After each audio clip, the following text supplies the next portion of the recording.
جہاں تک نور کا مسئلہ ہے، آپ نے خود فرما دیا میں بشر ہوں، اگر کوئی اس کے خلاف عقیدہ رکھتا ہے آپ کے بارے میں صحیح نہیں ہے. اور اس سلسلے میں ایک اور حدیث تائید کے طور پر رکھ لیں.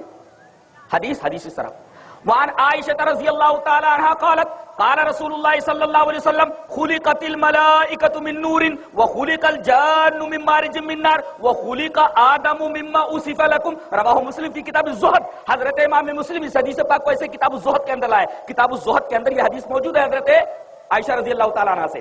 حضرت عائشہ رضی اللہ تعالی عنہ فرماتی ہے کہ اللہ تعالیٰ نے فرشتوں کو نور سے پیدا کیا ہے. خلقت الملائکۃ من نور، ملائکہ کو نور سے پیدا کیا گیا. وخلق الجان من مارج من نار، اور جنوں کو آگ کے شعلے سے بنایا گیا. وخلق آدم مما اوصف لكم، اور آدم کو پیدا کیا گیا اس چیز سے جو تمہارے لیے بیان کر دیا گیا ہے قرآن میں جو ہے کہ انسان کو تراب سے مٹی سے بنایا گیا ہے، اور آپ آدم کی اولاد ہیں لہذا آپ بشر، آپ نور نہیں ہے. اس لیے کہ 3 کیٹیگریز بیان کی گئی، فرشتے اور جنات اور انسان. فرشتوں کے بارے میں بتایا گیا کہ ان کی تخلیق نور سے ہوئی ہے، جنوں کے بارے میں بتایا گیا کہ ان کی تخلیق نار سے ہوئی ہے، نور نار. اور اس کے بعد تیسری کیٹیگری ہے انسانوں کی جس میں تمام انبیاء آ گئے تراب مٹی سے، اور جو مٹی سے بنا ہوا ہو بشر ہوتا ہے، وہ نور سے نہیں.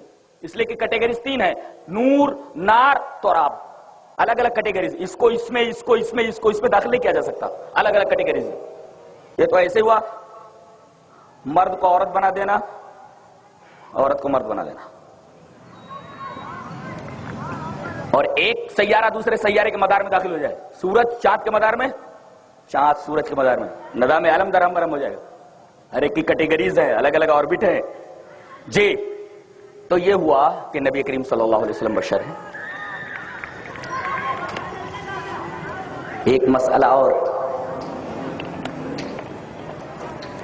سایہ تھا آپ کے کہ نہیں؟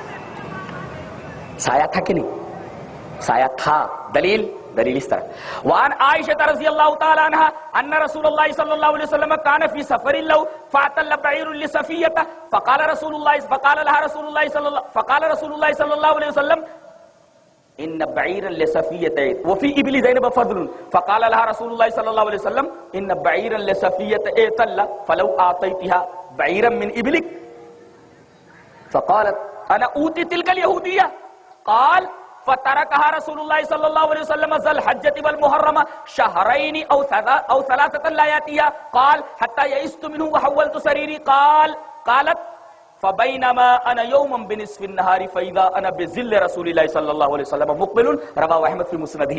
حضرت امام احمد بن حنبل رحمہ اللہ اپنی حدیث کی کتاب مسند احمد کے اندر یہ روایت ایسی لائے. میں نے پوری روایت پڑھ دی ہے، میری عادت ہے میں روایت کا ٹکڑا نہیں پڑھتا، میں پوری روایت ان سے، اور اگر مجھے معلوم نہ رہے کس باب میں ہے تو حدیث بیان نہیں کرتا اگرچہ پوری حدیث مجھے یاد ہو. یہ حدیث مسند احمد میں موجود ہے، اور مسانید کے اندر حدیث کا ڈھونڈنا بہت آسان ہے. حضرت عائشہ رضی اللہ تعالیٰ عنہ سے مروی روایت ایک جگہ سے موجود ہے. حضرت عائشہ رضی اللہ تعالیٰ عنہ کی مرویات جہاں ہے، حضرت عائشہ کی مرویات کھول لو وہاں یہ روایت مل جائے گی. مسانید میں حدیثوں کا ڈھونڈنا بڑا آسان ہے. بخاری، مسلم، ابن ماجہ وغیرہ میں ذرا ٹف ہے، حدیث کہاں ہے ڈھونڈنے میں مشکل ہے، لیکن مسند کے اندر ڈھونڈنے میں بڑی آسانی ہے. نام دیکھ لو اور نام کے اندر تمام مرویات، حضرت عائشہ رضی اللہ تعالیٰ عنہ کا نام دیکھ لو اور جتنی مرویات ہیں ایک جگہ جمع ہے. تو مسند احمد کھولو، مرویات عائشہ رضی اللہ تعالیٰ عنہ دیکھ لو، وہاں یہ روایت مل جائے گی حضرت عائشہ رضی اللہ تعالیٰ. ہوا کیا، نبی کریم صلی اللہ علیہ وسلم جب سفر میں جاتے تو کوئی بیوی آپ کے ساتھ ہوتی. ایک سفر میں 2 بیویاں آپ کے ساتھ ہیں، ایک تو حضرت زینب ہیں اور دوسرے وہ ایک یہودی تھا نہیں، ہوئی ابن اخطب. جنگ خیبر کے موقع پر نبی کریم صلی اللہ علیہ وسلم نے اس کی بیٹی حضرت صفیہ بنت ہوئی ابن اخطب جو یہودی خاندان سے ہیں وہ مسلمان ہوئی اور ازواج مطہرات میں شامل ہوئی، آپ نے ان سے نکاح فرمایا. یہ بھی آپ کے ساتھ ہیں. اچانک کیا ہوا، چلتے چلتے حضرت صفیہ رضی اللہ تعالیٰ عنہ کا اونٹ تھک کر بیٹھ گیا. تلّا کا مطلب ہوتا ہے تھک کر بیٹھ جانا.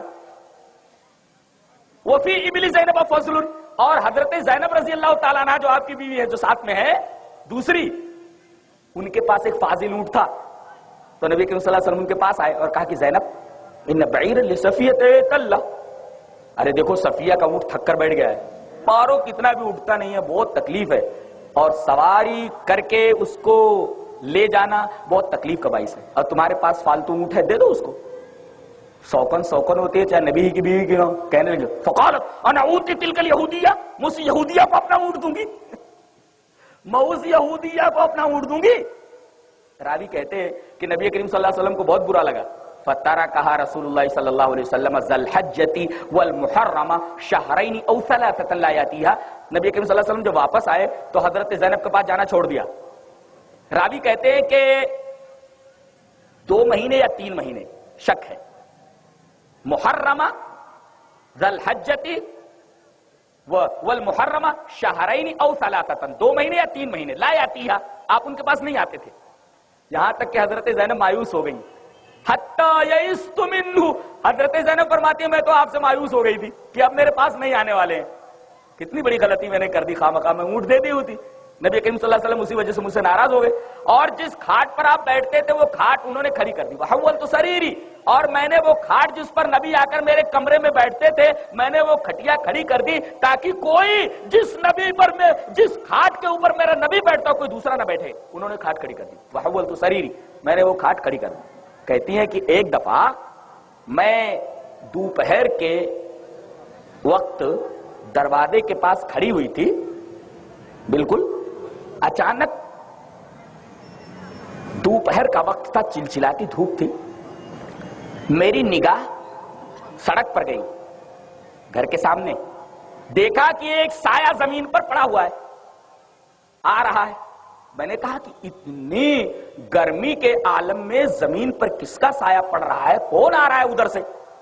اچانک میری نگاہ اٹھی فَإِذَا أَنَا بِظِلِّ رَسُولِ اللَّهِ صلی اللہ علیہ وسلم مُقْبِلٌ میں نے دیکھا کہ رسول اللہ صلی اللہ علیہ وسلم کا سایہ آ رہا ہے. یہاں دیکھیں حضرت زینب فرما رہی نبی کریم صلی اللہ علیہ وسلم کا سایہ ہے بِظِلِّ رسول اللہ صلی اللہ علیہ وسلم, رسول اللہ صلی اللہ علیہ وسلم کا سایہ آ رہا ہے. یہ حدیث بتا رہی ہے کہ نبی کریم صلی اللہ علیہ وسلم کے سایہ تھا. اچھا کہتے ہیں کہ سایہ اگر مان لیا جائے نبی کریم صلی اللہ علیہ وسلم کا تو زمین پر پڑے, تو زمین پر پڑے آپ کا سایہ لوگ روندیں, لوگوں کو سمجھ نہیں آتی.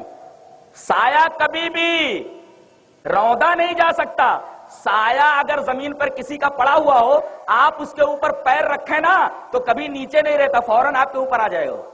یہ یاد رکھیں ہمیشہ, سایہ کی عادت ہے, سایہ کبھی پیر کے نیچے نہیں آتا, کسی چیز کے نیچے نہیں آتا. آپ کسی کے سائے کے اوپر پیر رکھیں سایہ فوراً پیر کے اوپر آ جائے گا, وہ نیچے نہیں رہتا. وہ اسی وجہ سے اللہ تبارک و تعالیٰ نے سائے کو باس بادل موت کی دلیل بنایا ہے, معمولی نہیں سایہ. اللہ اکبر, باس بادل موت کی دلیل بنایا جگہ جگہ, پھر کبھی انشاءاللہ بیان کریں گے. تو سائے کی عادت یہ ہے کہ کبھی زمین پر کسی پاؤں کے نیچے نہیں رہتا. آپ کسی سائے پر پیر رکھیے نا سایہ تمہارے اوپر آ جائے گا, پیر کے اوپر آ جائے گا. میں نیچے کیوں رہوں, میری عادت ہے میں اوپر رہتا ہوں. لہذا یہ کہنا نبی کا سایہ زمین پر پڑے لوگ اسے روندے, ارے جب زمین پر پڑے گا کوئی روند ہی نہیں سکتا تو سایہ مان لینے میں حرج کیا ہے. ایک صاحب کہنے لگے کہ وہ مسلم شریف میں ہے کہ رفع الیدین نہ کرو. میں نے کہا رفع الیدین نہ کرو, یہ کہاں ہے؟ بولنے لگے وہ نبی نے کہا نہیں, اسکنوا فی الصلاۃ, نماز میں ساکن رہو اور گھوڑوں کے دم کی طرح اپنے ہاتھ نہ ہلاؤ. دیکھو نبی نے کہا گھوڑے کے دم کی طرح اپنے ہاتھ مت ہلاؤ, رفع الیدین منع کر دیا گیا. میں نے کہا اللہ کے بندو تمہیں یہ سمجھ آتی ہے کہ گھوڑا دم کیسے ہلاتا ہے؟ ایسے ایسے ہلاتا ہے کہ ایسے ایسے ہلاتا ہے؟ دیکھنا ہو تو جا کر کے دیکھ لو بھائی, گھوڑا دم ایسے ایسے ہلاتا ہے اور رفع الیدین کیسے ہوتا ہے؟ ایسے ایسے ہوتا ہے رفع الیدین. لہذا وہ حدیث خود بتا رہی ہے گھوڑے کے دم کی طرح ہاتھ مت ہلاؤ, یہ رفع الیدین سے تعلق ہی نہیں رکھتی, اس لیے کہ رفع الیدین گھوڑے کے دم کی طرح ہلنے کی کیفیت نہیں ہے اس کی, بلکہ رفع الیدین اوپر نیچے ہوتا ہے نہ کہ دائیں بائیں. گھوڑا دائیں بائیں دم ہلاتا ہے اور رفع الیدین اوپر نیچے ہوتا ہے. حدیث خود بتا رہی ہے, اور اگر نہ سمجھ میں آتا ہو تو کسی گھوڑے والے سے دوستی کر لو, معلوم ہو جاتا.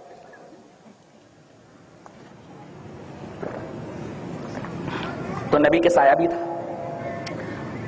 اور وہ اعتراض کی سایہ زمین پر پڑے لوگ روندیں گے, اس شبہے کا بھی جواب میں نے دے دیا.